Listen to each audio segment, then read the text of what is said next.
Los principios fundamentales de la práctica del ocultismo. La cuestión es esta: ¿qué debo hacer para desarrollar los poderes latentes en mi interior?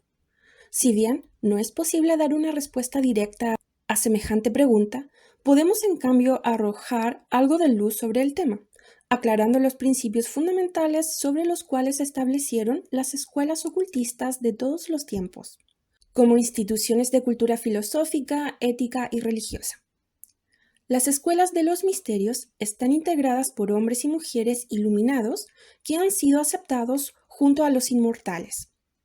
Alcanzar esta posición superior requiere una suma de trabajo preparatorio casi inconcebible, pues el hombre que quiera confraternizar con estos avanzados ejemplares de la humanidad debe elevarse hasta su mismo plano.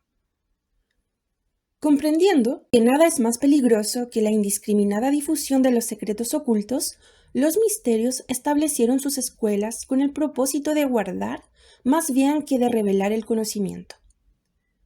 Eran los originarios y únicos custodios de todas las ciencias y artes divinos, cuyas secretas claves solo revelaban a quienes consideraban aptos para recibirlas. Cuanto más aumentan los poderes del hombre por obra de su conocimiento, los secretos de las fuerzas sutiles de la naturaleza no le pueden ser revelados hasta no haber pasado por estos misterios, que ponen a prueba sus motivaciones y que le exigen ciertos patrones de excelencia moral y filosófica. Antes de que el candidato esté en situación de comenzar sus estudios de filosofía ocultista, que si son completados con éxito culminarán en su condición de discípulo y en su final admisión en los misterios, deberá primero poner las bases, familiarizándose con determinados sistemas de ética y conquistar un conocimiento por lo menos aceptable de varias artes y ciencias concretas. Número 1. El candidato debe comprender el valor de la educación. Si bien el ignorante puede ser capaz de desarrollo espiritual, persiste el hecho de que el progreso ético se ve gravemente retardado por el desconocimiento de las artes y ciencias prácticas. Al desconocer el gran valor de la disciplina, muchos estudiosos de las ciencias ocultas ridiculizan los modernos sistemas de educación que tienen el mérito de disciplinar la mente. Aprender a estudiar es un prerequisito del estudio eficaz. Antes de poder pensar, es necesario entrenar la mente en la razón, la coherencia y la lógica, los cuales son los fundamentos del pensamiento. En un último análisis, todas las artes y ciencias llamadas prácticas son reflejos de la secreta sabiduría. Un hombre con conocimientos matemáticos no podrá menos que conocer mejor el plan divino que quien carece de aquellos. Pitágoras exigía capacitación en la música, las matemáticas y la astronomía a todos los candidatos que desearan ser admitidos en su escuela. Antes de que el candidato pueda honestamente aspirar a ingresar en el templo de la sabiduría, debe preparar sus ofrendas y presentarlas en el templo. La única posible ofrenda que puede hacer es la de sí mismo, y esta ofrenda solo es aceptable si resulta útil para la difusión de la sabiduría. Cuanto más cerca de la perfección se halla aquel vehículo, mayor será su utilidad. Si puede hablar una considerable cantidad de idiomas, tiene una positiva ventaja. Si es un experto en química o está dotado para la oratoria y tiene claro pensamiento, entonces posee valiosas aptitudes que pueden rápidamente ponerse al servicio de la humanidad. Si el candidato, a pesar de su sinceridad, se presenta a la puerta del templo ignorante y sin preparación, es necesario entonces, en primer lugar, pertrecharlo para su trabajo. Este entrenamiento preparatorio requiere años. La persona deseosa de consagrarse desinteresadamente al servicio de Dios, el cual es el primer requisito para entrar en el templo, ciertamente debería anhelar primeramente educarse aprendiendo cuanto el mundo material y concreto puede enseñarle. Nunca debe buscar a los maestros de la sabiduría hasta no tener algo de positivo valor para ofrecerles, pues la utilidad está en gran medida determinada por la inteligencia. Número 2. El candidato debe comprender la importancia de la perseverancia. La maldición del mundo moderno estriba en su incapacidad para concluir las empresas que se comienzan, así como el niño comienza muchas cosas, pero no completa ninguna. Así también, el hombre de mente infantil vacila entre varias actividades. El fracaso en lograr algo es el resultado de dispersar las energías mentales tratando de abarcar áreas demasiado grandes. El hombre no debería cultivar cualidad más esencial para su bienestar espiritual que aquella de terminar lo que se comienza. No es posible conquistar el éxito en el mundo material sin un desarrollo por lo menos razonable del poder de perseverancia. Esto mismo vale para las cuestiones referentes al ocultismo. Una persona que estudia varias corrientes filosóficas puede considerarse a sí mismo como un hombre de mente amplia. Pero si no lleva ninguna de dichas corrientes hasta su culminación satisfactoria, es en realidad un tonto, ya que una y otra vez esa persona se desvía y ensaya nuevos caminos, cuando unos pocos pasos más en la senda antigua le hubieran acercado a la meta. Número 3. El candidato debe reconocer sus deudas con la sociedad. Si en su afán por desarrollar su naturaleza espiritual, el candidato descuida las tareas cotidianas que le han sido asignadas en el mundo material, no alcanzará jamás la verdadera espiritualidad.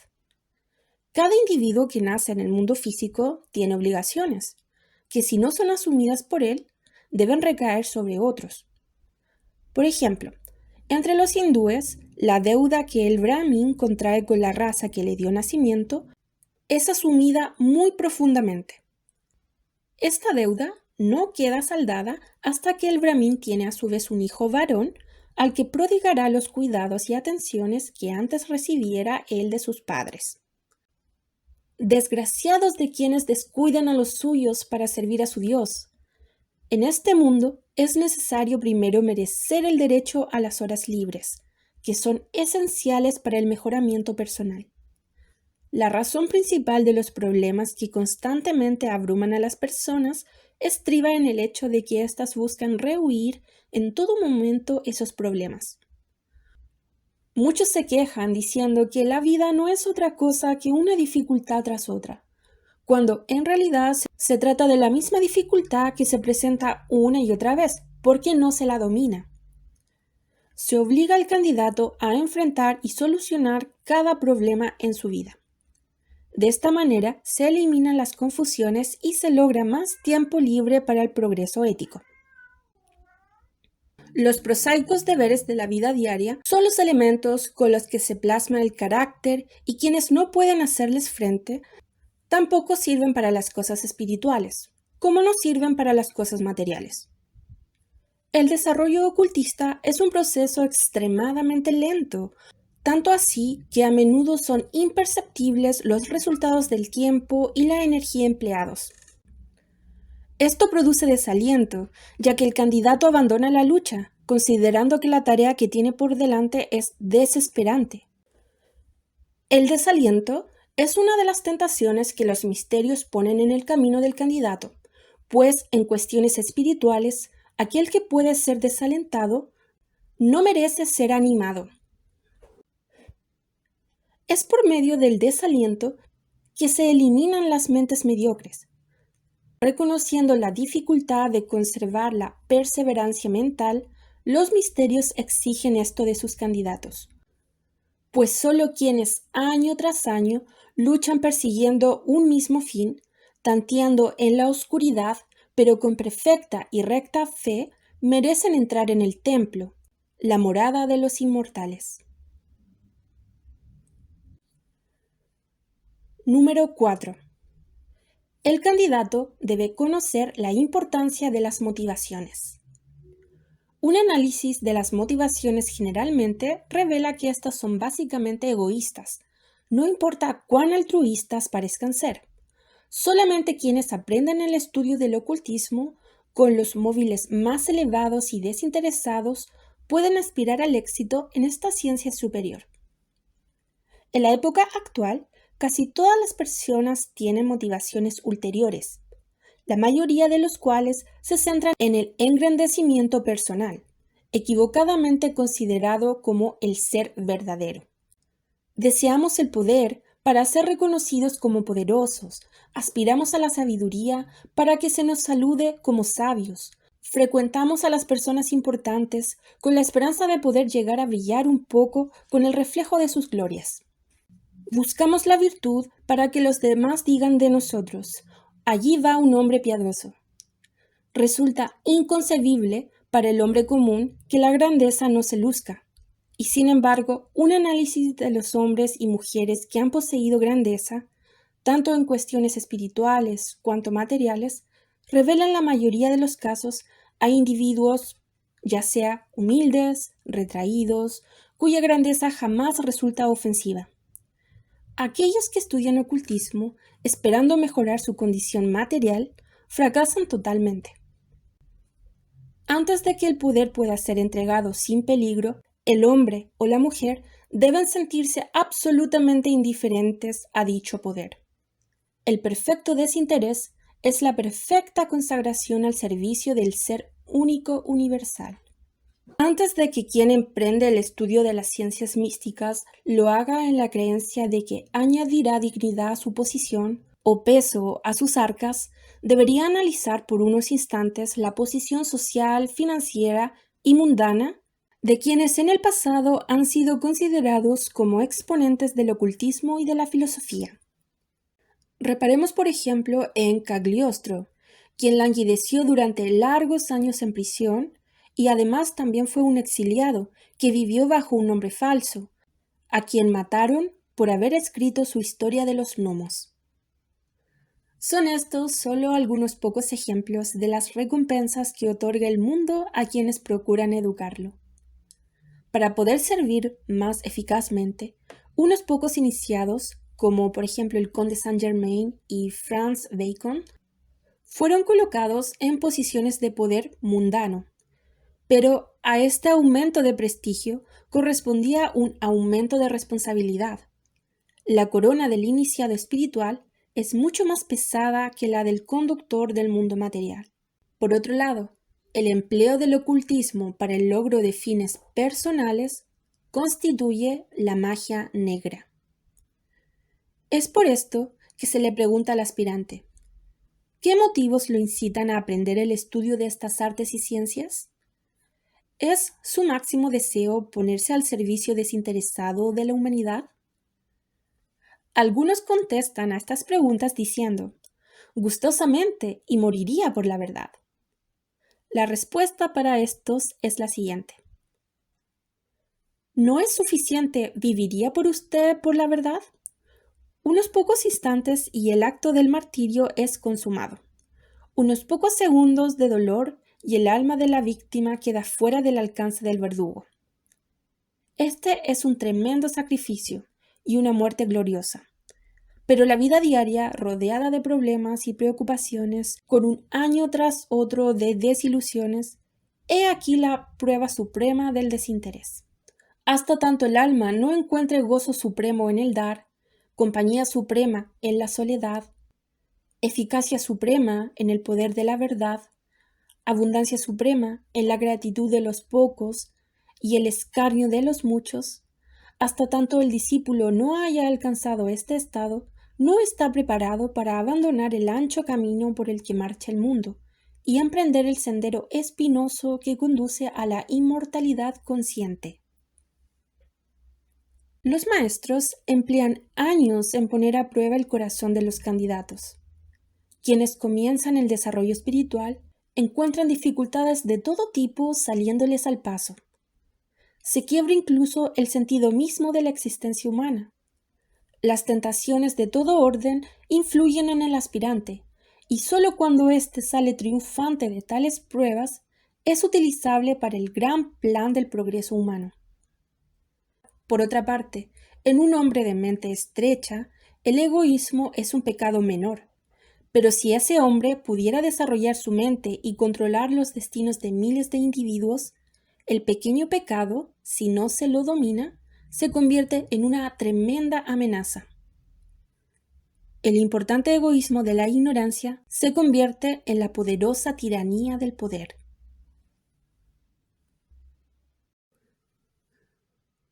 Ocasionalmente encontramos personas que, si no fueran de alguna manera frenadas por la naturaleza, se convertirían en campeones del mal. Pero la naturaleza, como una Dalila, les ha cortado los cabellos. Uno solo de estos casos puede bastar para demostrar la verdad de esta anécdota. Un iconoclasta sarcástico, con una lengua como espada de doble filo, que cruel e incluso alegremente destruía la esperanza, el amor y la fe del corazón de sus prójimos, fue atacado de parálisis que, afectando su lengua, le hacía hablar lenta y dolorosamente. Su corazón estaba todavía cargado de malicia. En realidad, era más malicioso que antes, pero se le había quitado el poder de lastimar a los demás. Todos los hombres nacen con muchas de sus facultades y miembros paralizados. Algunos están llenos de maldad, frenadas solo por la inhabilidad de sus dueños para dar salida a sus rencores. Todos los seres humanos tienen poderes y facultades latentes, pero no todos tienen el privilegio de desplegarlos en esta época. Antes de desatar, sin peligro, la lengua del maligno que se titula a sí mismo hombre, sería necesario, en primer lugar, transmutar la amargura de su corazón. De manera similar, sería aconsejable que antes de liberar al hombre de la natural parálisis de la ignorancia, se asegurara que las facultades que se le despiertan serán una bendición para la humanidad y no una maldición. Antes de que los maestros otorguen al hombre el poder de liberar su lengua, el corazón deberá purificarse de manera que el poder que se le concede no frustre el plan del verdadero desarrollo espiritual. Esta es la auténtica razón de los periodos de prueba. Durante estos periodos, la mente y el corazón se depuran de aquellas cosas que, si pudieran expresarse, podrían ejercer el mal. Cuando se ponen en manos del flamante iniciado las supremas fuerzas de la naturaleza, su corazón, su mente y su alma deben aceptar estos dones con piadosa humildad, sin ninguna referencia a su yo personal, y deben emplearlos para hacer el mayor bien a la mayor cantidad de personas. Número 5. El candidato debe apartarse de toda clase de psiquismos y fenomenalismos. El propósito fundamental del ocultismo no consiste en dotar al discípulo del poder para ver auras elementales o materializaciones mentales. Tampoco se interesa en los procesos de poner en comunicación a los muertos con acongojados parientes en el plano material. El ocultismo es, en primer lugar, una filosofía ética. En segundo lugar, es una ciencia práctica. A medida que el candidato obedece las leyes que le son impuestas por los misterios y a medida que se aplica al desempeño de los nuevos deberes que asume, gradual y subsecuentemente desarrolla las diferentes partes de su ser. Sus facultades se sensibilizan tanto que en cada tramo de su desarrollo puede ver aquello que le resulta esencial y percibe lo que necesita percibir. La clarividencia es una consecuencia y no una causa. Es el resultado de ciertos ajustes de la vida y una gradual regeneración de los miembros y partes corporales. El verdadero desarrollo ocultista es tan lento que resulta casi imperceptible. Las facultades se despliegan de adentro hacia afuera, como pétalos de una flor. Acelerar estos procesos naturales, más allá de cierta medida, es poner en peligro la integridad y salud del candidato. La llamada clarividencia puede asumir diversas formas. Puede suceder que un estudiante alcance su grado de noviciado relativamente alto y no poseer aún ninguna de las percepciones sensoriales que generalmente se asocian al desarrollo espiritual. Como también es posible que una persona que posea muchos poderes físicos esté totalmente incapacitada para ingresar siquiera en la categoría de novicio. Uno de los más seguros signos de desarrollo ocultista verdadero es un peculiar aumento del sentido de percepción o del sentido mental de captación, que puede llamarse preconocimiento clarividente o intuición. La persona neófita lo describirá como una forma de claridad o agudeza mental. En lugar de presentarse a través de los órganos de la visión o del oído, este conocimiento oculto algunas veces se presenta en forma puramente intelectual. La mente capta realmente las ocultas verdades y axiomas filosóficos sin ninguna complicación de los sentidos inferiores. Un ejemplo de esto lo constituye el discípulo que desea conocer la vibración de color de un determinado órgano o parte del cuerpo. La mente instantáneamente responde rojo, por ejemplo, sin proporcionar en realidad ninguna impresión de color, pues la información se presenta más bien como palabras impresas en la mente, y sin embargo, la mente misma no registra conciencia alguna de palabras dichas, física o espiritualmente. Aparentemente la mente anuncia por sí misma que el color es el rojo. En las cuestiones referentes a la filosofía oculta, esta facultad, según parece, es la recompensa particular del maestro. Si el instructor profano está realmente en contacto con los mundos superiores, aprenderá más mientras enseña que los discípulos a quienes explica estos temas. El preconocimiento clarividente revela espontáneamente aquellas verdades que las facultades mentales bajo condiciones normales no pueden descubrir sino a través de largos razonamientos. Esta es la única facultad llamada física cuya manifestación debería aceptarse sin reservas. El desarrollo prematuro de la clarividencia y el psiquismo es un grave impedimento del avance espiritual del estudiante, que puede descarrilarse del camino y perderse en los intrincados senderos del plano astral para desembocar en el callejón sin salida del trascendentalismo.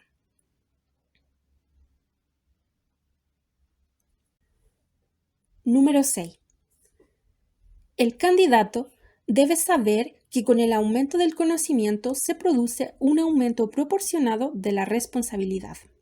Junto con la adquisición del conocimiento, el estudiante debe adquirir el sentido de la discriminación, de manera de poder usar con la mayor inteligencia los conocimientos recibidos. Casi todos los que emprenden el estudio del ocultismo se convierten eventualmente en maestros de estas ciencias. Sería adecuado que así sucediera, pues a medida que reciben instrucción, podrían pagar sus deudas naturales convirtiéndose en instructores de otros. Sin embargo, el maestro profano debería darse cuenta de que él no puede controlar el empleo que esos otros hacen del conocimiento que les imparte.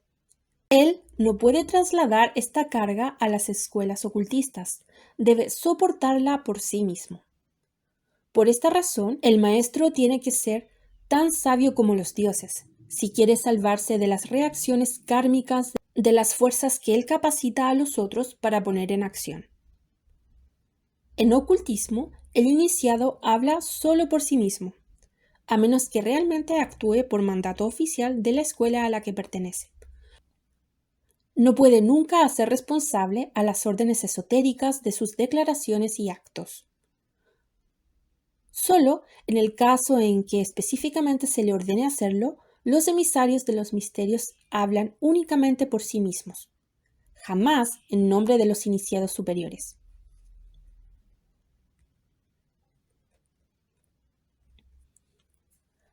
Aquellas mentes iluminadas que representan las escuelas de los misterios en el mundo no necesitan proclamaciones ni requieren credenciales provenientes de la confraternidad invisible a la que pertenecen.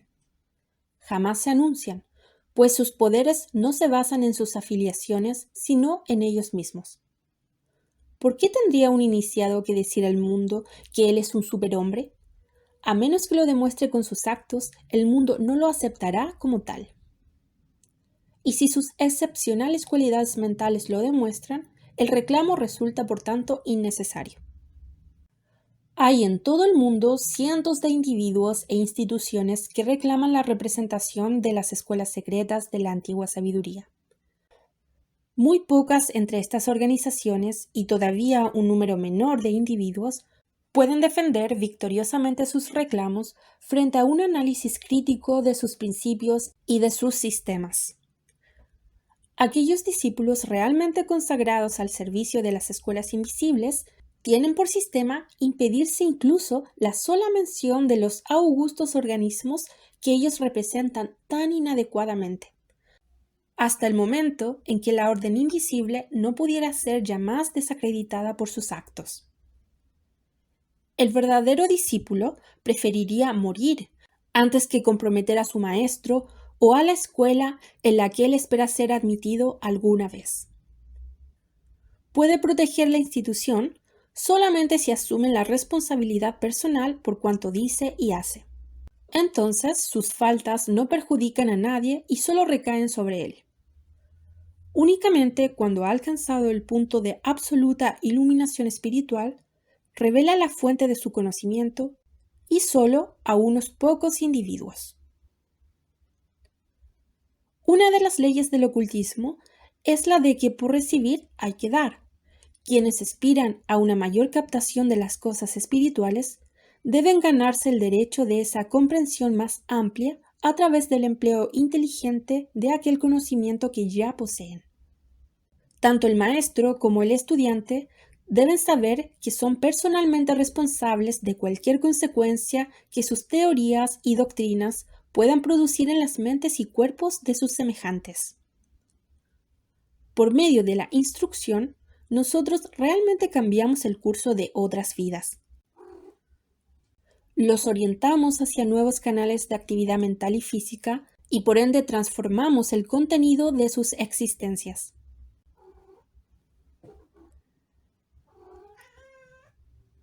Si directa o indirectamente estos cambios no los benefician, nosotros, que fuimos quienes les impartimos el conocimiento, nos hacemos responsables ante los dioses por los resultados de nuestra imprudencia. De la misma manera, quienes nos enseñan a nosotros son responsables de nuestros actos y del empleo que damos a la sabiduría que compartieron con nosotros. Por lo tanto, cuando el discípulo fracasa, es el maestro quien más sufre. Sobre todo, somos responsables si ponemos en manos de quienes no están capacitados para recibirlo aquel conocimiento de las fuerzas de la naturaleza que le permiten a una persona perjudicar a otra. Si no hemos alcanzado en nuestro desarrollo mental el punto que nos permite determinar previamente con una razonable dosis de certidumbre la integridad de la persona a la que vamos a revelar secretos ocultos, no hemos avanzado lo suficiente como para poseer nosotros mismos esos secretos. Sin embargo, para ser justos con nosotros mismos, nadie debería apurarse a servir a la humanidad, pues en su apuro puede destruir no solo a los otros, sino también a sí mismo. Pero cuando dicha persona se siente capacitada para difundir un mensaje, debería hacerlo reverentemente, con profundos miramientos y sin la menor vacilación, repitiéndose a sí mismo: desde ahora en adelante, soy responsable del empleo e interpretación que los otros den a las palabras que salen de mi boca. Por lo tanto, las elegiré con cuidado, las analizaré a la luz de mi inteligencia más verdadera y elevada, y con cada una de ellas rogaré para que sirvan solamente a la causa del bien. No pretenderé ser nada ni nadie, sino que dejaré que mis obras hablen por mí, porque solo poseo la estatura de mis obras. Si es voluntad de los maestros que a su debido tiempo yo alcance una elevada posición como mensajero de ellos, entonces, si ellos lo desean así, me convertiré en el portavoz elegido y autorizado por los maestros. Pero hasta que llegue el día de este supremo logro, cuando un hombre me pregunte ¿quién soy?, contestaré que soy simplemente una voz clamando en el desierto. Si me preguntan quién me envía, les diré que mi alma me envía. Si me preguntan con qué autoridad enseño a los hombres, le contestaré que soy yo mi propia autoridad. Si me preguntan qué mensaje traigo, le diré que no traigo mensaje alguno, sino que solamente interpreto, de acuerdo con mi capacidad, el mensaje que eternamente está aquí. Y si me preguntan qué recompensa tendremos si te seguimos, le diré que el cumplimiento de la tarea es la única recompensa del trabajo.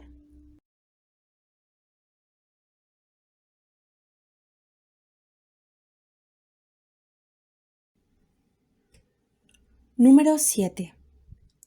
El candidato debe mantener una actitud mental constructiva. Todas las personas inteligentes están desconformes con las condiciones existentes. También comprenden que el universo está regido por la ley de causa y efecto, y que para mejorar las cosas es necesario, en primer lugar, establecer aquellas causas terapéuticas y correctivas cuyos resultados naturales sean la iluminación y la paz universales.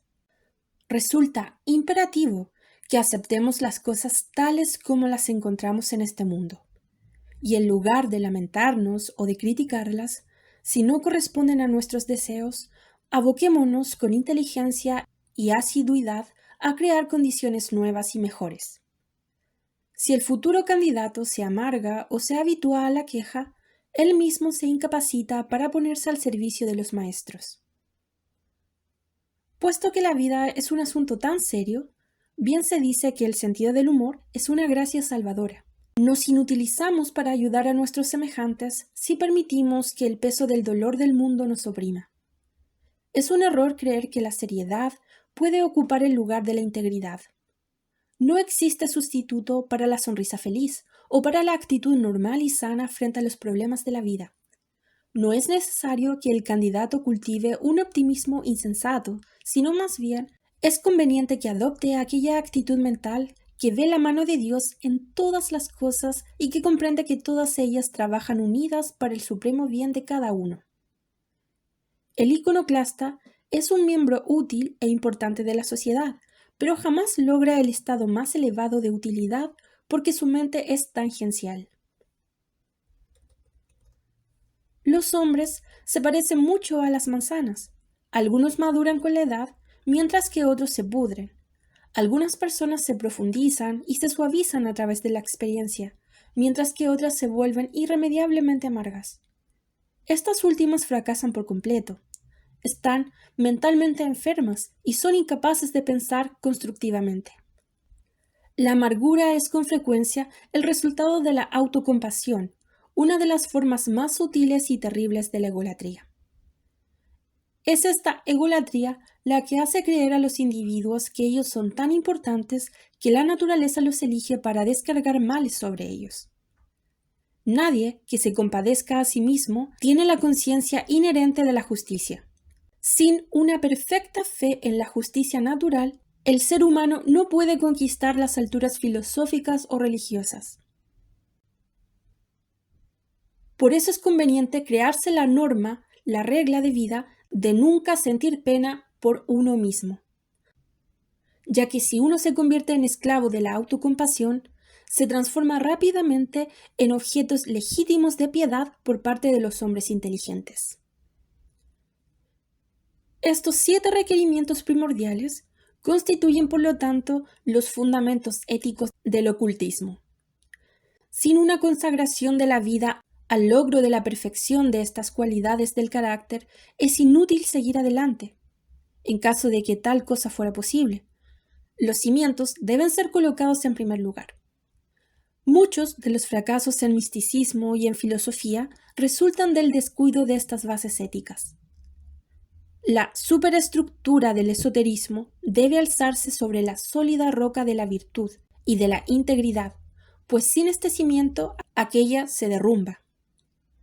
El hombre no puede prepararse para las empresas filosóficas en unas pocas semanas o incluso en unos pocos años. Deberá construir lenta y sólidamente, comprendiendo que más vale un paso apropiadamente dado que muchos desorientados y al azar, cuando el propio progreso está bastante avanzado, es entonces el momento indicado para que el estudiante se prepare para determinados esfuerzos especiales que lo capacitarán para los logros ocultistas. Este no es el primer paso, sino el segundo, y no deberá emprenderse hasta tanto no haya quedado completamente terminado el plan inicial de los 7 principios fundamentales.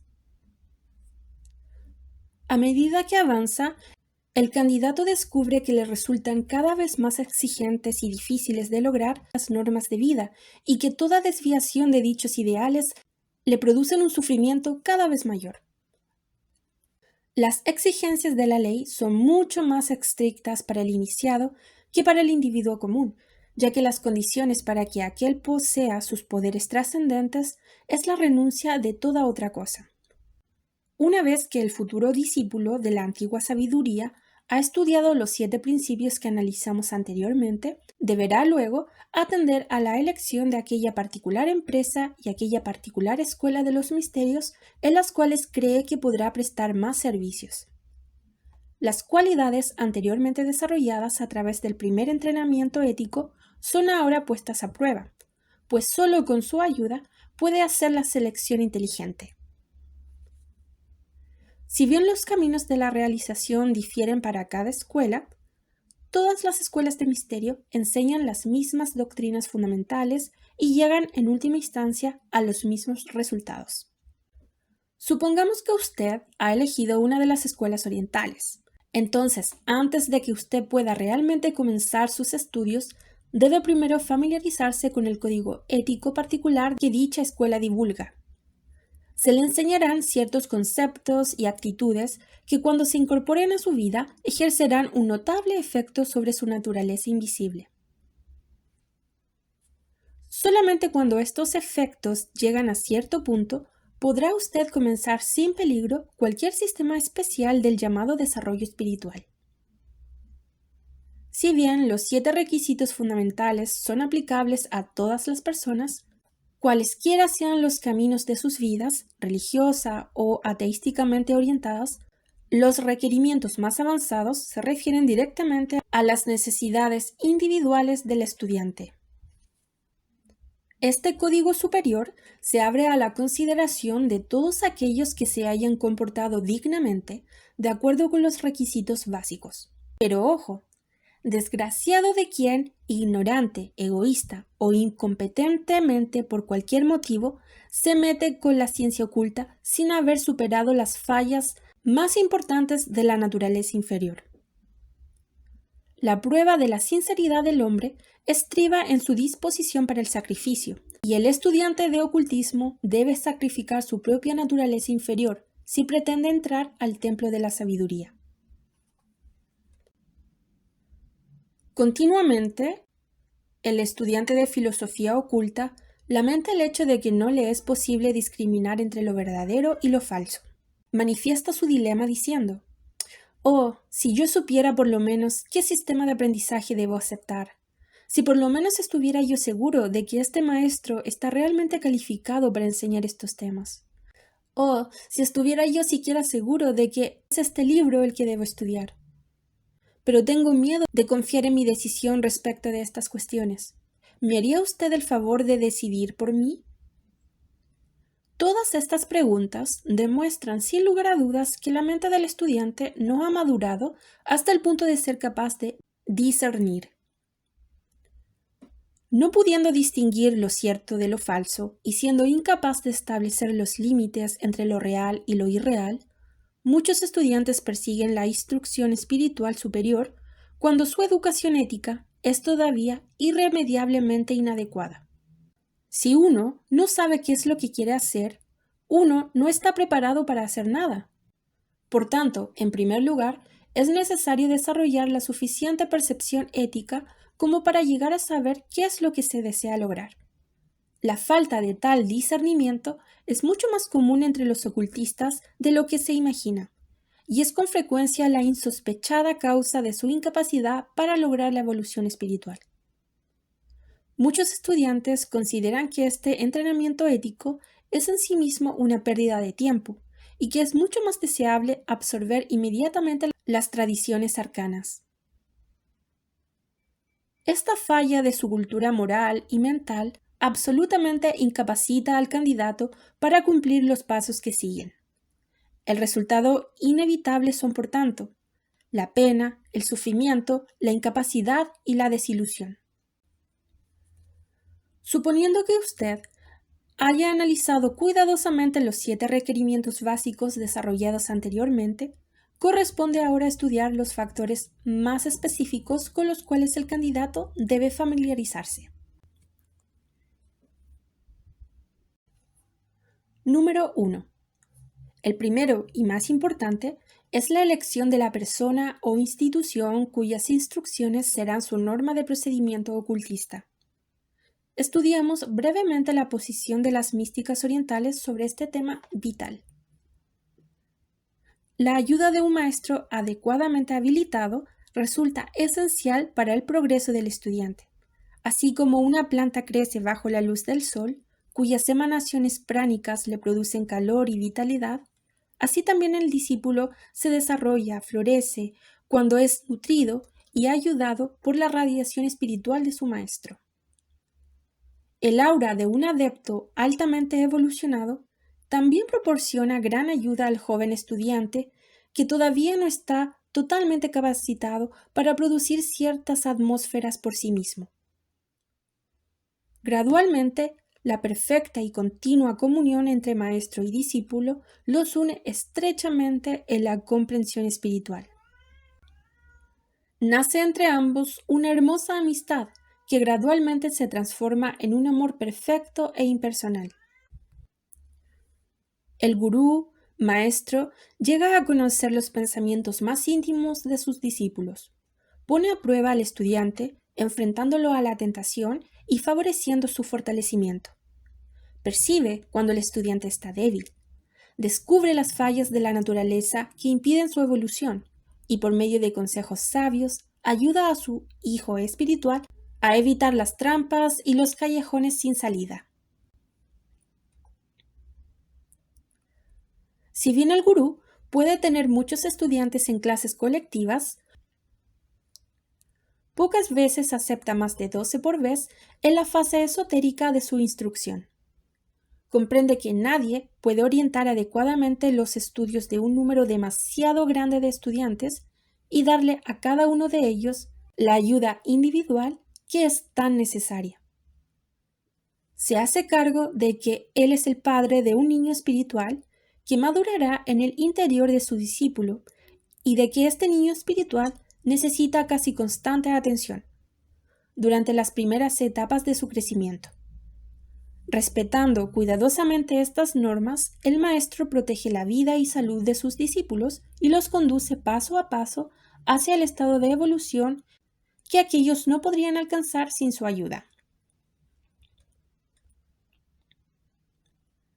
Estudiar durante algunas semanas o incluso meses con un desconocido maestro, aunque se lo considere muy inteligente, y luego intentar practicar por uno mismo ejercicios y sistemas posteriores de desarrollo es una verdadera locura, pues la práctica diaria de los ejercicios ocultistas requiere la supervisión inteligente de un maestro que esté preparado para cualquier emergencia. Por consiguiente, el discípulo que emprende el proceso realmente práctico de la regeneración espiritual generalmente vive, por lo menos por un tiempo, con su maestro, de modo que puede recurrir a él a cualquier hora del día o de la noche. En la India, los discípulos permanecen con sus maestros toda una vida, para estar seguros de que cada paso de su evolución se cumple adecuadamente y de que la labor siguiente ha sido planeada correctamente.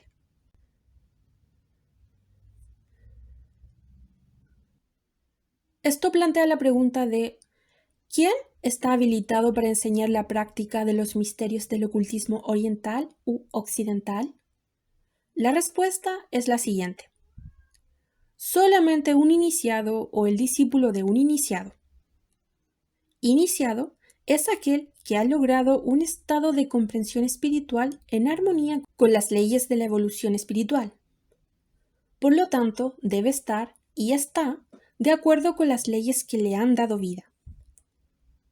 no solamente esto, debe también pertenecer al rayo de los misterios consagrado a la enseñanza. Muchos grandes iniciados no pertenecen al rayo docente, por consiguiente, jamás toman discípulos. En otros casos, los discípulos son tan avanzados que solo pueden recibir instrucciones de los iniciados. Las leyes de la evolución espiritual exigen pureza de vida y pureza de intenciones, simplicidad en las maneras y en el aspecto físico, humildad de mente y de corazón, desinterés, ternura, inteligencia y total limpieza de mundanidad y mercantilismo. Y, a ambos lados del estrecho sendero por el cual debe caminar el discípulo, están las trampas de la magia Dugpa. También deberíamos tener en cuenta que hay muy pocos, si es que hay alguno, occidentales capacitados para enseñar los principios esotéricos del ocultismo oriental. Hay muchos que lo intentan, pero los esfuerzos chapuceros demuestran su incompetencia. Oriente se maneja con sutilezas y el ocultismo es una ciencia sutil, donde todo depende de aspectos que están totalmente fuera del alcance de la mentalidad occidental común. Si bien los occidentales pueden aprender a captar los lineamientos generales del ocultismo oriental, en la India o en el Tíbet, ni siquiera una vida entera los califica como maestros del esoterismo oriental, a menos que durante su permanencia en Oriente hayan sido realmente iniciados en los misterios orientales. Incluso hay determinados secretos clave que los brahmines, por ejemplo, no revelarán a persona alguna de una raza o casta diferente de la de ellos. Por este motivo, la mayoría de los conceptos divulgados por los occidentales están irremisiblemente equivocados o por lo menos son incompletos. Aparentemente, solo Oriente puede comprender a Oriente, puesto que es un mundo totalmente diferente en cuanto a sus aptitudes e ideas del mundo que nos resulta familiar. Insistimos entonces en afirmar que entre los propios hindúes, aun cuando constituyen una raza más religiosa y filosófica que la occidental, sin embargo, no todos están habilitados para enseñar estas ciencias ocultas, de la misma manera que el sacerdote cristiano común ignora los conceptos más profundos de la mística cristiana, así también, gran número de orientales saben muy poco respecto de los puntos más sutiles de su fe. Si bien es cierto que el porcentaje de orientales que comprenden su religión es mayor que el de los cristianos que entienden acerca del cristianismo, el mero hecho de que una persona haya nacido en Oriente no es garantía de que esté habilitado para enseñar las doctrinas secretas de su fe. Se necesita un oriental altamente evolucionado para lograr adaptar su doctrina al mundo occidental, pues si ésta se presenta sin ciertos ajustes, resulta prácticamente inútil.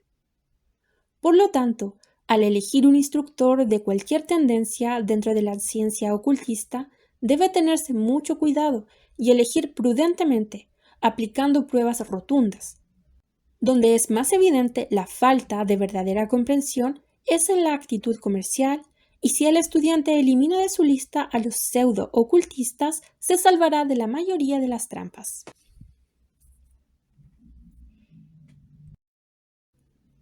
Número 2. La segunda cuestión se refiere al análisis del elemento tiempo. El tiempo es el prerequisito de la evolución ocultista. El discípulo debe contar con que necesitará 20 años por lo menos para lograr éxito, incluso en los primeros grados.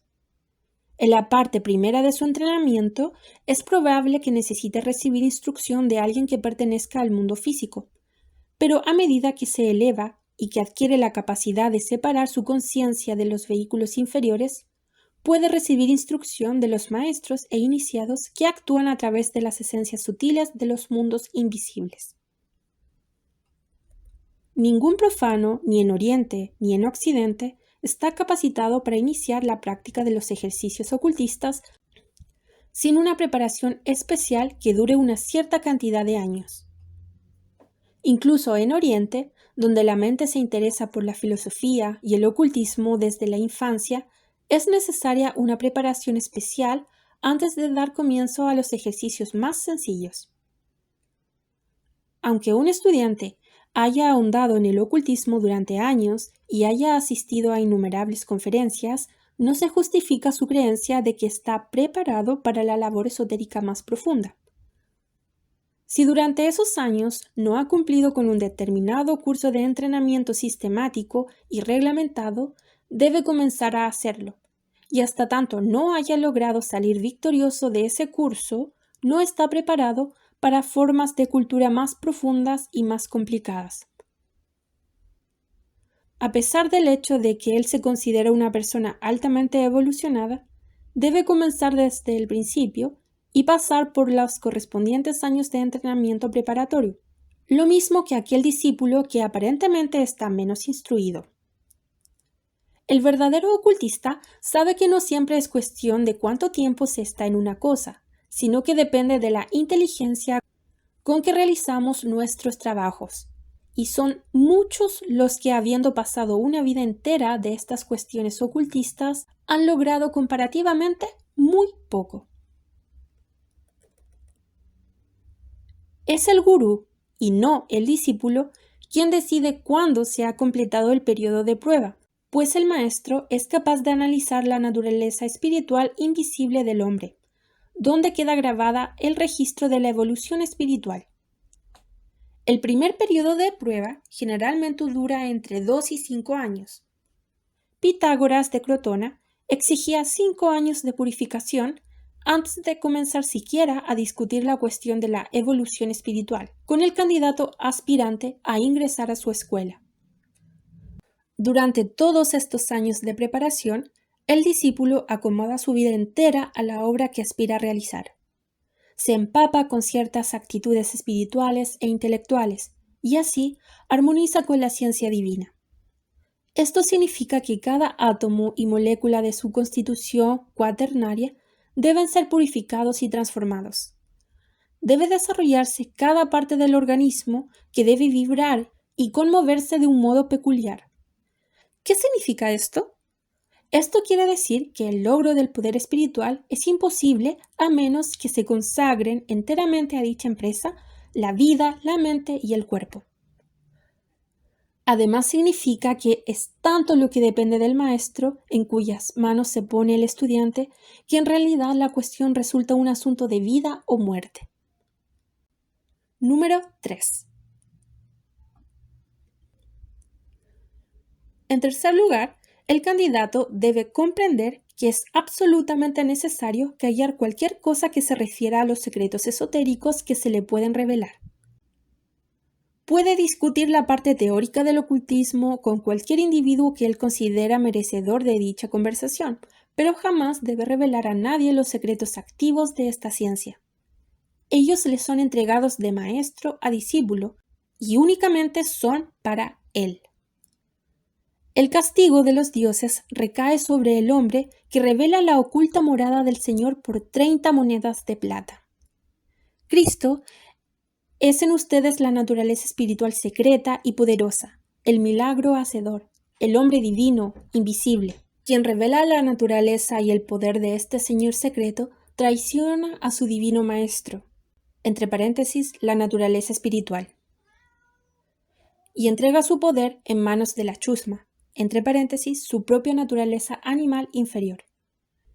En manos de la plebe, el Cristo, entre paréntesis, el poder secreto, es coronado con una corona de espinas y proclamado en medio de burlas como el rey. Se le da a gobernar el reino de la muerte y es flagelado por los soldados.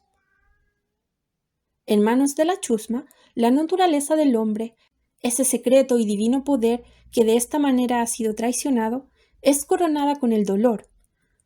La divina ciencia es prostituida para que los mortales ignorantes puedan, con la ayuda de los poderes espirituales, asegurarse la prosperidad material, la felicidad matrimonial o mejorar condiciones comerciales que estaban atrasadas. Es necesario, por tanto, encarar con el máximo cuidado el tema de los ejercicios ocultistas. Hay que recordar que los secretos esotéricos del ocultismo están destinados para uso de aquellos pocos iluminados que habiéndose consagrado en primer lugar al desarrollo de los poderes espirituales latentes en su interior, han alcanzado después de muchos años el punto que los habilita para asumir la responsabilidad de liberar sus naturalezas espirituales de las ataduras de la materia. Para el profano, que éticamente no está preparado y que ignora completamente todo cuanto se refiere a la acción de las fuerzas y corrientes ocultas, es casi seguro que el manejo de cualquier forma de ejercicios ocultistas dará por resultado un desastre.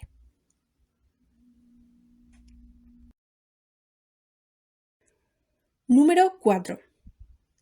El candidato debe comprender el gran peligro de verse enredado en la magia negra. La línea de demarcación entre la magia negra y la magia blanca es tan sutil que incluso quienes están sumamente evolucionados deben mantenerse continuamente alertas para evitar las envolturas de la hechicería Dugpa.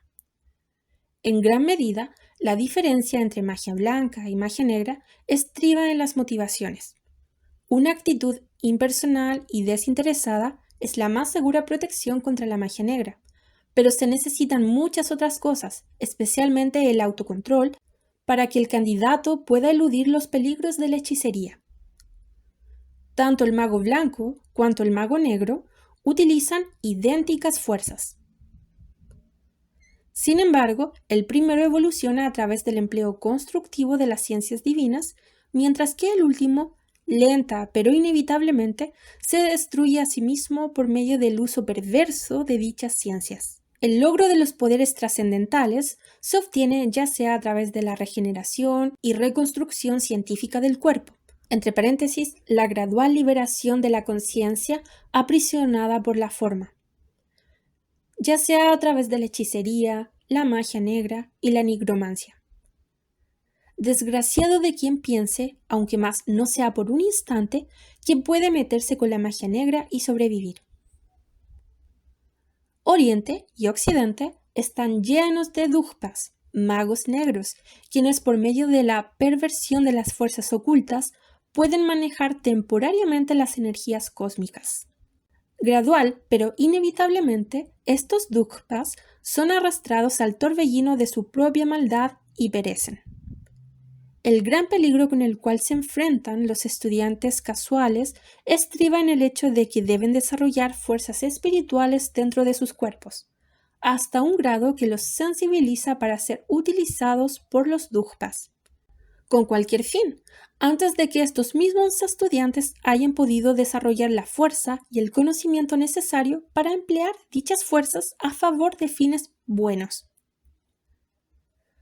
De esta manera, muchas personas realmente bien intencionadas se convierten en agentes inconscientes del mal, porque no son lo suficientemente inteligentes como para comprender la correcta aplicación de las fuerzas que se han despertado en ellos.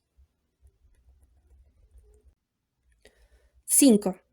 El candidato debe comprender que la aplicación de términos comerciales a los valores ocultos es una directa prostitución de la más sagrada de todas las ciencias.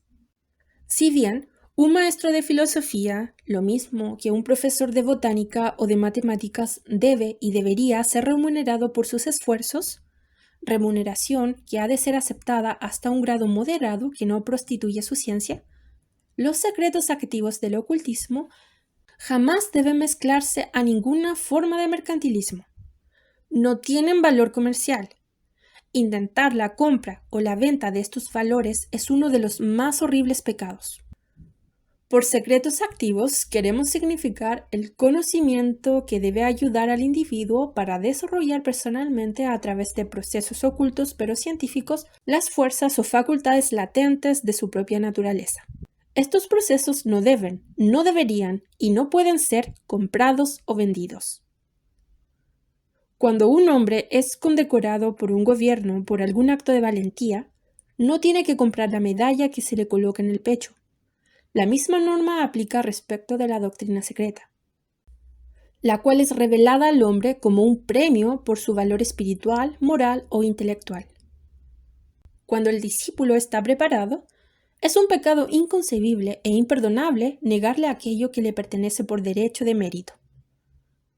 Vender los secretos del mundo invisible a quien no merezca conocerlos y no sea capaz de merecerlo es un sacrilegio. Tratar de vendérselos a quienes ya merecen esa sabiduría en virtud de las cualidades superiores de su propia naturaleza es también un sacrilegio. Escribir los grandes secretos del ocultismo resulta peligroso y vuelca una pesada deuda kármica sobre la cabeza de quien es tan tonto como para hacerlo.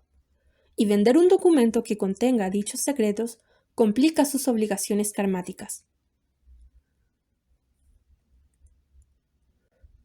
Cuando son revelados al público, todos los temas que se refieren al ocultismo activo deben disimularse. Cuando parezca aconsejable revelar la teoría que apoya estos procesos, ciertas claves siempre deben omitirse, de modo que el lector descuidado no se perjudique experimentando con el conocimiento así obtenido. Estos hechos son bien conocidos por quienes están encargados de la información esotérica, y quien quiera que quebrante estas reglas demuestra su total incapacidad para instruir estudiantes en los misterios de las ciencias ocultas. Número 6. El candidato debe cuidarse del desequilibrio. El equilibrio tiene que ser salvaguardado por medio de un continuo énfasis del ideal de simetría. El estudiante debería tener siempre en cuenta que una sola virtud no es suficiente para crear un santo. No interesa la excelencia de esa sola virtud. El hombre debe evolucionar simétricamente. Su corazón, su mente y su cuerpo deben coordinar y complementarse mutuamente. Debe lograr la condición de equilibrio mental, espiritual y físico. Si la mente se superdesarrolla, surge el científico. Si domina el corazón, aparece el fanático. Y si predomina la naturaleza física, se produce inevitablemente el materialista. Solamente cuando estas tres partes se unen en la glorificación de la naturaleza divina, la unidad compuesta, el filósofo espiritual se convierte en una realidad.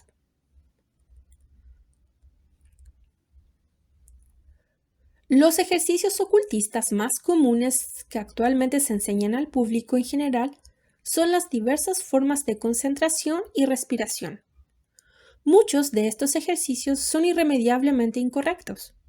La concentración y la respiración, cuando son adecuadamente comprendidas, tienen su importancia, pues ambas influyen profundamente en la constitución total del hombre.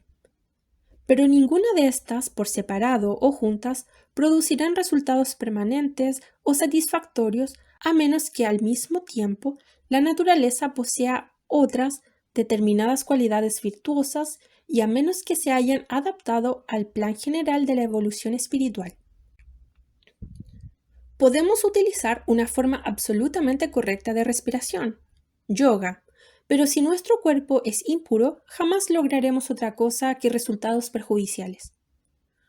Podemos sacrificarnos a nuestros dioses y ser vegetarianos durante toda nuestra vida, y sin embargo anular prácticamente el bien derivado de estas prácticas por no poder controlar un temperamento obstinado que toleramos a despecho de los esfuerzos que hemos realizado para superar otros defectos. El posible valor de cualquier ejercicio de concentración que se intente se verá destruido por un simple rasgo de egoísmo no desarraigado. La egolatría, que no se ha podido dominar, impedirá continuamente la consumación de toda una vida de esfuerzos. Si uno aborrece, aunque sea a una sola persona, jamás podrá entrar en el camino de la magia blanca. Cualquier evolución ocultista que se obtenga sin dominar previamente estos defectos de la naturaleza exponen al estudiante a los peligros de la hechicería dugpa y de la magia negra. Es debido a esta necesidad de controlar y transmutar todas las cualidades inferiores de la naturaleza que son tan esenciales los años de prueba. Durante este periodo de lucha consigo mismo, el estudiante sincero se libera de las ataduras de su vida y comienza a realizar los ajustes necesarios antes de poder comenzar la verdadera obra espiritual. No es destruyendo la naturaleza inferior que el hombre llega a ser virtuoso, es por medio de la transmutación y regeneración de cada cualidad y actitud básicas que alcanza la divinidad. Este gradual proceso de autoconquista conduce finalmente al discípulo al estado de total autocontrol. Desde este punto de vista, el logro no resulta tan difícil, pues habiéndose controlado a sí mismo, el hombre se convierte en maestro del universo. Todos los ocultistas saben que la verdadera espiritualidad no se obtiene por medio de los extremos o excesos. Quienes procuran convertirse en ascetas, retirándose del mundo y rechazando los problemas de la vida, quienes se apuran, quienes descuidan el problema de la diaria existencia, estos no logran la evolución espiritual, ya que en última instancia, solo lo que es natural y está en armonía con el sentido común puede producir un beneficio permanente. El fracaso en la observancia de estos requisitos ha sido la causa de tantos errores actuales respecto del ocultismo. Los hombres desean desarrollar los poderes clarividentes y lograr el estado de nirvana para obtener felicidad, paz y goce egoísta. Piensan que el ocultismo resolverá por sustitución todos sus problemas. Estos conceptos son erróneos, pues no puede llegar al ocultismo quien no haya primero desechado el deseo de la felicidad mundana y quien no haya probado su coraje y capacidad para dominar los problemas que lo abruman en este ámbito mortal. Número 7. El candidato debe analizar la interpretación esotérica de las llamadas artes y ciencias materiales. La astronomía, las matemáticas, la música, la retórica, la geometría, la gramática y la lógica son a menudo llamadas las 7 artes y ciencias liberales. Hay en realidad 49 grandes artes y ciencias. Un resumen de la anatomía ocultista demostrará cuánto difieren la ciencia esotérica y la ciencia material o exotérica. Observemos el gráfico de los 7 chakras vertebrales. En el dibujo se ha conservado cuidadosamente la forma general de los chakras, subrayándose especialmente el correcto número de pétalos. En las enseñanzas ocultas se asigna a cada uno de estos pétalos una letra del alfabeto sánscrito. Se ha dibujado la figura humana casi transparente, tal como se presentaría a quien realmente estuviera contemplando a un yogi en meditación.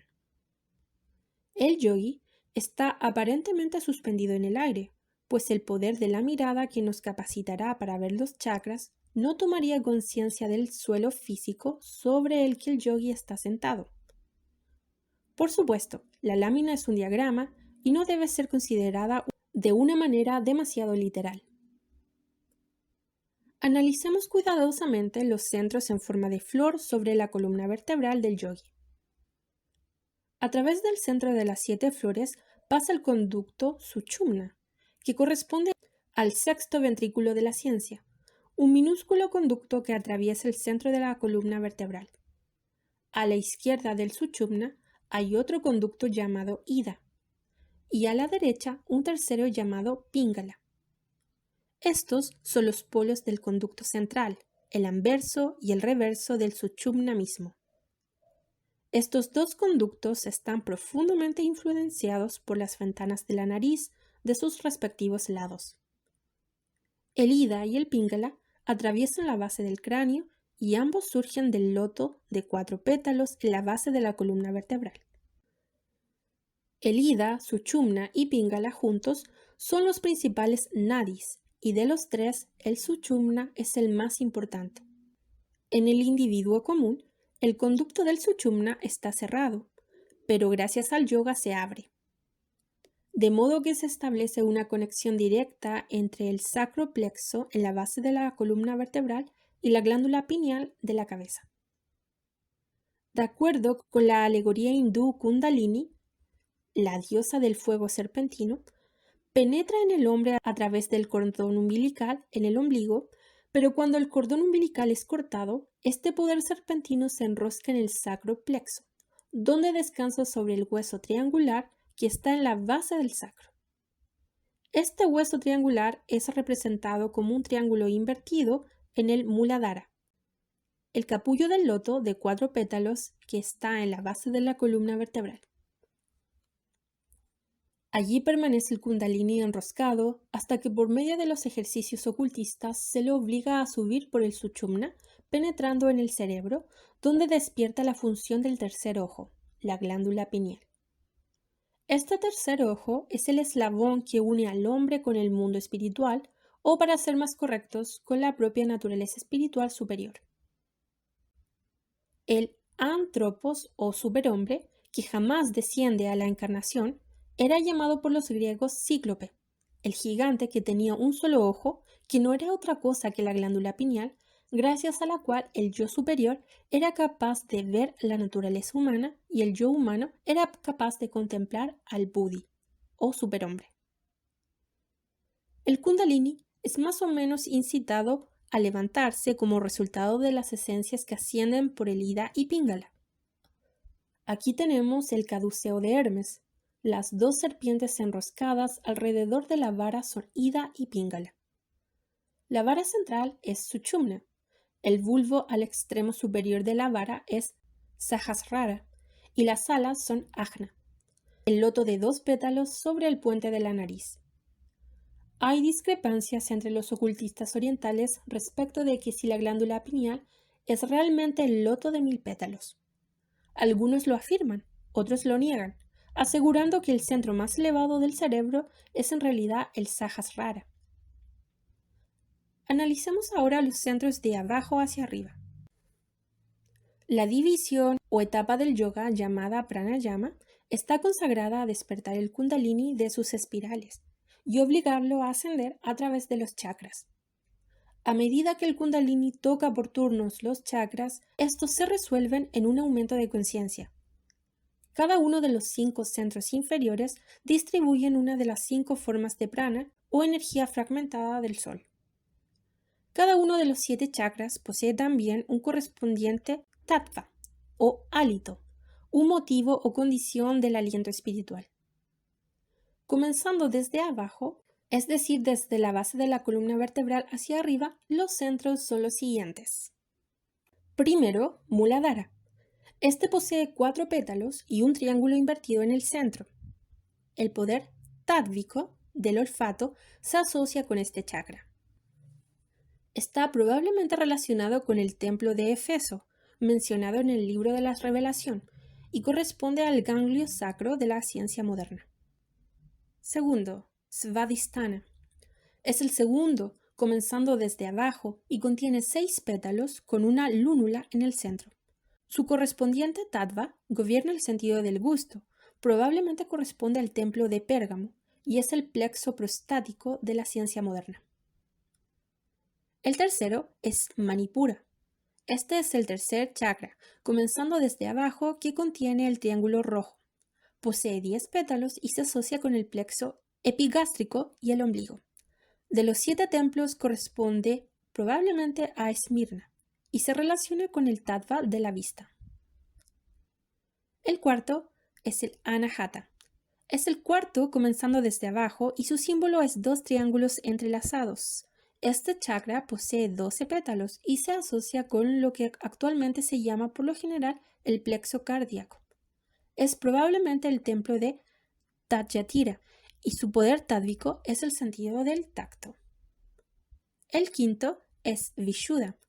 Es el quinto chakra, comenzando de abajo hacia arriba y consiste en un círculo blanco rodeado por 16 pétalos. Se lo conoce en ciencia moderna como plexo faríngeo. Su correspondiente tattva proporciona el sentido del oído y está probablemente relacionado con el templo de Sardes. El sexto chakra es Ajna. Este es el plexo cavernoso del cerebro y es el sexto comenzando de abajo hacia arriba. El loto está formado por 2 pétalos producidos por el despliegue en forma de abanico de los rayos espirituales, uno a cada lado. Está probablemente relacionado con el templo de Filadelfia y su poder tádvico concede la cualidad del pensamiento. Séptimo, Sahasrara. Este es el loto de 1000 pétalos, el más elevado de los 7 sagrados. Su poder tádvico es puramente espiritual. se relaciona probablemente con el templo de Laodicea y corresponde a la glándula pineal o a un desconocido centro que está ubicado inmediatamente encima de aquella. Cuando Kundalini alcanza este punto, se logra la divina conciencia. El pasaje de Kundalini en forma ascendente hacia Sahasrara está señalado por un calor suave. A medida que sube, la parte inferior del cuerpo se enfría hasta que solo la cabeza permanece tibia. Este estado va también acompañado de otros fenómenos. Desgraciado del desdichado mortal que prematuramente eleva el Kundalini hasta el cerebro. La picadura de la salvaje serpiente es altamente mortal, como bien lo saben quienes han contemplado los resultados de su prematura elevación. Ella lo quema todo en su trayecto hasta el cerebro y destruye las cualidades razonadoras de la mente. Esta es, en resumen, la historia de los chakras y de aquella ciencia llamada yoga, el arte de desarrollarlos y controlarlos.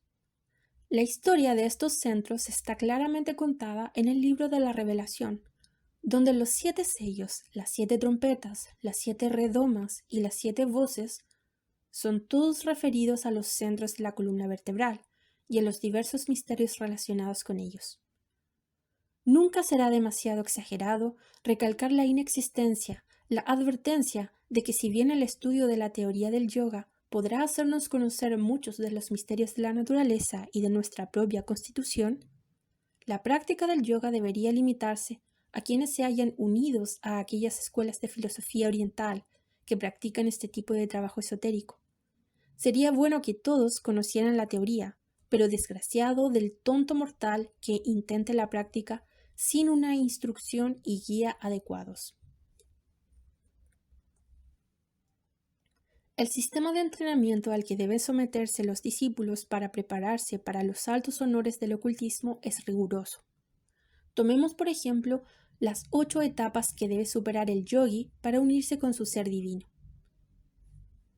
Si bien estos procesos son diferentes para cada una de las escuelas, son igualmente severos y exigentes en todas ellas, pues solamente después que el neófito ha demostrado su capacidad para dominar y orientar cada fuerza de su organismo, se le entregan las claves secretas por medio de las cuales puede controlar el destino de la creación. Las 4 etapas de la escuela yogi son Yamna, Niyamna, Asana, Pranayama, Pratyahara, Dharana, Dhyana y finalmente Samadhi.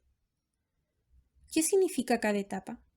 ¿Qué cualidades debe desarrollar el discípulo para alcanzar el estado final de perfecta unión espiritual con el Ser Supremo? Estas son preguntas que trataremos de contestar. La primera etapa es Yama. Bajo la denominación de Yama comienza un control excesivamente estricto de la naturaleza mental, puesto que el discípulo toca el primer escalón que conduce al ser. Aquí deben cesar para siempre todas las actividades destructivas. Ya nunca más debe él matar el cuerpo, la esperanza o la fe en cualquier criatura viviente. Debe llegar a ser absolutamente verídico. Tiene que pensar las palabras cuidadosamente antes de decirlas. A pesar de su veracidad, no debe lastimar nunca. Tiene que cultivar la más absoluta honestidad. Debe incluso dejar de desear una cosa que no le pertenece, y también debe desprenderse del sentido de la posesión respecto de aquello que es suyo. Comprendiendo que solamente se le ha hecho un préstamo para poder utilizarlo como una forma de glorificación de Dios. Tiene que dejar de recibir regalos de cualquier tipo. Solo se le permite recibir comida suficiente para su subsistencia y las ropas indispensables para cubrir su cuerpo. Debe cultivar gradualmente una belleza interior de su propia alma, de manera que irradie paz, tranquilidad, armonía y una poderosa y sin embargo piadosa simpatía. Debe vivir para hacer el bien, sirviendo a todas las cosas y amando todas las cosas. No debe tener animadversión, ya que tiene que amar a sus enemigos como a sus amigos, y a todos ellos con un amor impersonal. Solo cuando ha logrado esto, puede estar cierto de haber cumplido con la primera etapa de este largo sendero hacia la liberación del ser. Solamente después que hayamos logrado esta perfecta paz con nosotros mismos, estamos preparados para continuar, y sin embargo, ¿Cuántos estudiantes están tratando de concentrar y desarrollar los poderes espirituales cuando ni siquiera han comenzado la conquista de sus naturalezas inferiores o la purificación de sus cuerpos? Esta es una de las principales causas que subyacen las tragedias del moderno ocultismo. La segunda etapa es Niyama. Esta etapa es aún más difícil que la primera porque requiere un perfecto autocontrol. También exige la perfecta conservación de la energía. Debe cesar el desperdicio de las energías vitales. Nada debería perderse. La lengua se sujetará para hablar solamente cuando las palabras son necesarias. Deberá conservarse las energías de todas las partes del cuerpo y utilizarse únicamente para aquello que es esencial. Luego, deberán purificarse la mente, el alma y el cuerpo, ya que a menos que todas las partes estén limpias en su estructura y expresión, no puede conquistarse la espiritualidad. Debe desarrollarse el sentido de la paz, la comprensión de que todas las cosas son como deberían ser, de que toda actividad está unida para el logro del bien, de que el Ser Supremo está realmente controlando todo. En esta etapa, el discípulo lee en el libro de la sabiduría, se familiariza con las secretas escrituras y estudia y analiza los símbolos y alegorías.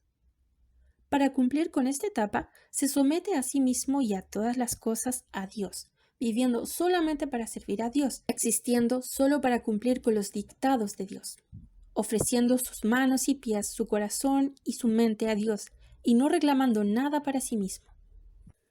No debe retener nada, haciendo caso omiso de sus propios gustos y rechazos. Debe ofrendarse al Supremo Ser sin reservas ni titubeos. Cualquiera sean los mandatos de Dios, Él los cumplirá, a cualquier hora del día o de la noche. El discípulo está a las órdenes del Padre. Cuando ha logrado este perfecto estado de querer ser lo que Dios quiere que él sea, entonces el discípulo está preparado para comenzar el estudio de las posturas físicas, un arte que sirve para muchos propósitos.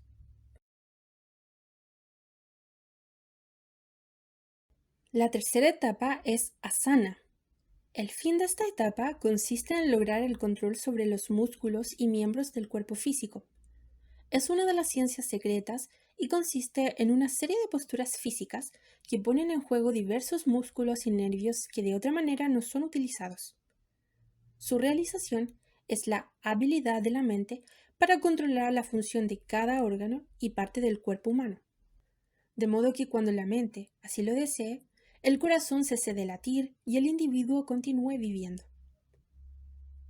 Este completo control corporal tiene una considerable influencia sobre la duración de la vida y, según lo afirman los hindúes, prolongará el límite de la existencia humana.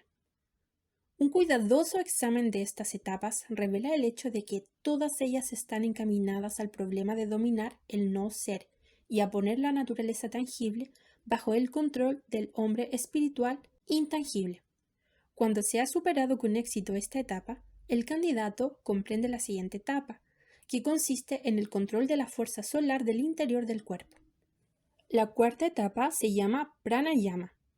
En cierto sentido, esta etapa implica la ciencia de la respiración. Prana es el poder vital procedente del sol. El flujo de esta fuerza puede ser controlado por la mente y hasta cierto punto por la respiración. Hay una cierta independencia de la respiración. Esta independencia puede alterarse deteniendo la respiración y hasta determinado punto puede gobernarse por medio de las aletas de la nariz empleadas en la inhalación y la exhalación. Pranayama está estrechamente relacionado con la ciencia de los chakras, pues por medio de estos ejemplos la diosa Kundalini es incitada a subir a través del conducto de la columna vertebral. También se relacionan con la purificación de los nervios, ya que la energía pránica fluye a lo largo de los conductos nerviosos. Sin embargo, este es un procedimiento riesgoso para el occidental común y se le aconseja dejarlo de lado, a menos que ya haya evolucionado a través de muchas etapas de desarrollo espiritual. Es mucho mejor y más sensato no analizar el método exacto por medio del cual se dirige esta fuerza respiratoria. La quinta etapa es pratyahara. En este punto, el discípulo comienza uno de los procesos ocultistas más difíciles, el control de la mente. Pocas personas se dan cuenta de los indómitas y errantes que son nuestras mentes. La mente siempre divaga de un lado para otro. El control parece casi imposible, puesto que el mismo elemento que debe ser controlado es el elemento errante. Pratyahara puede describirse como el proceso de separación de la mente de la ilusión de los sentidos, para orientarla cada vez más hacia la contemplación de la realidad. La mente debe ser controlada, debe pensar solamente cuando se le pide que piense, y solo sobre aquello que se le pide pensar.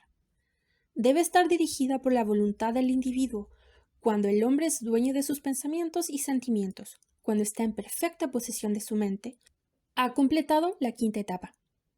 En la actualidad, el individuo común no puede pensar claramente porque el interés domina sus juicios. Piensa a favor de las cosas que ama y en contra de aquellas que odia. Acusa a algunas personas y perdona a otras, aun cuando ambas sean culpables de ofensas similares. Esto es así porque la mente es esclava de los sentidos e incapaz de producir pensamientos libres y desprejuiciados. Para corregir esto, se separan gradualmente la mente y los sentidos, de manera que los deseos, la lujuria, la avidez y las pasiones ya no puedan distraer la mente de la contemplación de las cosas tales como son. Una vez cumplida esta etapa, el discípulo está preparado para la siguiente. La sexta etapa es dharana. Una vez que la mente ha sido controlada, es ahora dirigida. Se la dirige hacia un punto o hacia otro, y se la mantiene allí sin oscilaciones. Para poder ser más útil al hombre, la mente debe ser capaz de concentrarse. Debe alcanzar un estado tal que a semejanza de un solo rayo de luz pueda orientarse hacia cualquier dirección y permanecer allí durante todo el tiempo que se le exija. Cuando la mente se ubica en cierta posición, persiste en ella hasta que la voluntad de su dueño la mueva. Cuando la etapa de dharana es lograda, evidentemente el centro de la inteligencia puede moverse hasta concentrarse en casi todas las partes del cuerpo. La sensibilidad queda restringida al área determinada. De esta manera la mente puede ser obligada a introyectarse para contemplar las partes internas del cuerpo. Influye profundamente sobre cualquier punto hacia el cual se le dirige, porque está tan agudamente afinada que su dardo es lo suficientemente sólido como para llegar a afectar los órganos físicos. Cuando el pensamiento puede concentrarse y limitarse sobre determinadas áreas de la voluntad, puede afirmarse que se ha cumplido con el dharana. La séptima etapa es dhyana. Esta es una continuación de la etapa anterior que se presenta como resultado de aquella. Cuando la mente es capaz de concentrarse sobre cualquier parte del cuerpo humano y de permanecer allí continuamente, se produce un estado de contemplación. De esta manera se logra la comprensión de la naturaleza causal, invisible del objeto contemplado. O como dice un místico oriental, la mente comienza a fluir hacia el punto establecido. Gradualmente toda otra cosa deja de existir, excepto el punto y la mente, absorbiendo su ilusoria naturaleza inferior, alcanza el conocimiento y conciencia perfecto de su índole. La octava y última etapa es samadhi. Se cumple esta etapa cuando la mente es capaz de ascender aún más, por medio de una sutilización o concentración, más allá del sentido del yo. El individuo vive, es consciente y piensa, pero está por encima del sentido de su yo. Temporariamente se ha universalizado y cuando regresa a su estado normal de conciencia, trae consigo una abrumante conciencia de la relación de las cosas que jamás tuvo anteriormente. Samadhi se logra por un tremendo esfuerzo del poder de la voluntad, por el cual la mente concentra su rayo focal en la contemplación de algo superior de su propia naturaleza. Al pensar en esta tremenda realidad, participa temporariamente de la cosa que piensa y habita en el espacio ilimitado y en la mente infinita. Al regresar la mente del estado de samadhi, ingresa al ámbito restringido de la inteligencia humana para experimentar un sentimiento de opresión igual al que sentiría una persona si se la introdujera en una habitación pequeña, mal ventilada y pobremente iluminada.